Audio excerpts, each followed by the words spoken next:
and the best formation at the back is only God can help us.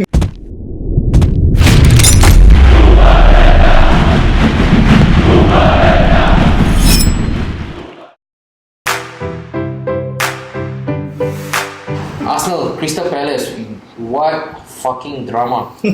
We saw every bit of lows with Arsenal. We talk about Xhaka, we talk about how good our defense was in holding up leads. And then we talk about Unai as well. Yeah. But I want to start with the tactical approach of Unai. In terms of formation, I don't see anything wrong. I would have picked the players he picked yesterday, with the exception of Hector Bellerin or even Rob Holding. We were cruising 2-0. We decided to do an Arsenal. What actually went wrong? Because it's ultimately frustrating for me personally watching Arsenal week in, week out. We get the lead, we lose the lead, and the whole world gets on our back. Like, Samuel, can you shed some light? Whatever we're facing through right now, what is this phase, man? Because I'm absolutely clueless. Just like Unai. The pattern we are playing for the whole season, from the start of the season, we are either chasing leads or we are losing leads.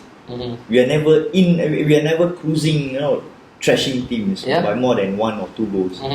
Yesterday, I was personally very happy and excited. 2 goals in 9 minutes.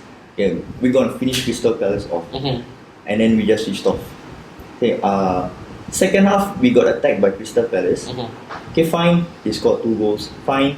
Hey, Xhaka got substituted. That was a drama of its own. Yep.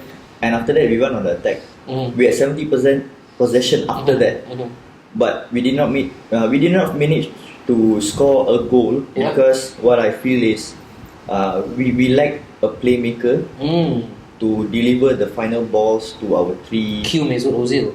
Cue in Mesut Ozil, to play in the final balls. Yep. See yourself, Darren. We saw that we were severely lacking in service. As much as we have all the right tools up front with the front 3, but it was so clear, Stevie Wonder would have figured it out, that we needed an artist seated right behind them, especially when you are playing home. You know for sure you will have the bulk of possession. Where is Mesut Ozil? And why is he freezing him out? He comes on press conferences after press conferences saying that he's training well, he is giving me good moments. But when push comes to shove, Ozil is seated yesterday, for that matter, with Mustafi. They were sat there comfortably in their thick clothing. Shouldn't he be on the pitch yesterday? I think that Unai has some personal issue with Ozil. Yeah, definitely. You're giving excuse that the board that doesn't want to play him, but I don't feel so. We really miss his creativity, but I believe someone in the team still able to bring out. Arsenal versus Newcastle. We didn't play Xhaka. The pace of the game is great. We decided to play Xhaka the next few games. We see that the pace is slow. We miss all the creativity. Xhaka pass left, right. We've seen that football for so long. We need someone to drive the ball forward. Joe Willock. Yeah, he's one of the good choice, but I think because he's still young and for the past few games he's not performing Correct. The first few games. So I think maybe his confidence is low. But I would say bring back Ozil and we replace Xhaka with someone even more defensive to actually make up the track back from Ozil. Correct. My man, we talk about what is needed. Usually they say in footballing term, those players who are not playing are usually the best player in the world. Because we as armchair pundits, we always think those players who are not playing supposed to play and they are supposed to overturn the club's fortune. But is it as straightforward as that, or is there an underlying issue with Unai and how he approached a game? Because we all think right now that Mesut Ozil will be the key. But we know for sure if Mesut Ozil comes on with the kind of approach Unai wants from the team, he will be voided. He will be rendered useless because of the requirement of Unai. Which is intense. Intensity. So right now, we want intensity, we are not getting it. Yep. We want firepower, we are not getting it. We want a solid defense, we are not getting it. So what is the right approach for Unai right now going forward? We all know that he should do this, he should do that. He's trying to do it, but it's not coming up to full effect. What do you think is really, really wrong with Unai and his management team? If Ozil is not even on the pitch, how are we supposed to know what he can give, what he can offer to this current lineup? The current approach, what I feel he should be doing is, to get back on Darren's point, Xhaka is playing the sideways and backwards football. Yep. We need someone who can push the ball forward. Torreira can do the job. Yeah. He's winning the ball without committing a foul, and he can even finish. He can. Look at his volleys, especially against the other club. And he drive a sweet volley as well. He does. Yeah, he does. He does drive a sweet volley. Like give the boy a run in the park sometime. Yeah. Joe Willock is doing what Ramsey does all the time. He comes into the game as a sub. Yep. And he turns the game around. He takes the game on the snack and says, "Come on, let's gotta win this. Let's do this." Yeah. I feel that right now we are too fixated on this 4-3-3 formation, just because people like Pep, people like Klopp, they make it look so good. Yeah. 4-3-3. I know 4-3-3 is the right approach for many games, but do you remember when Wenger actually swapped to a back three?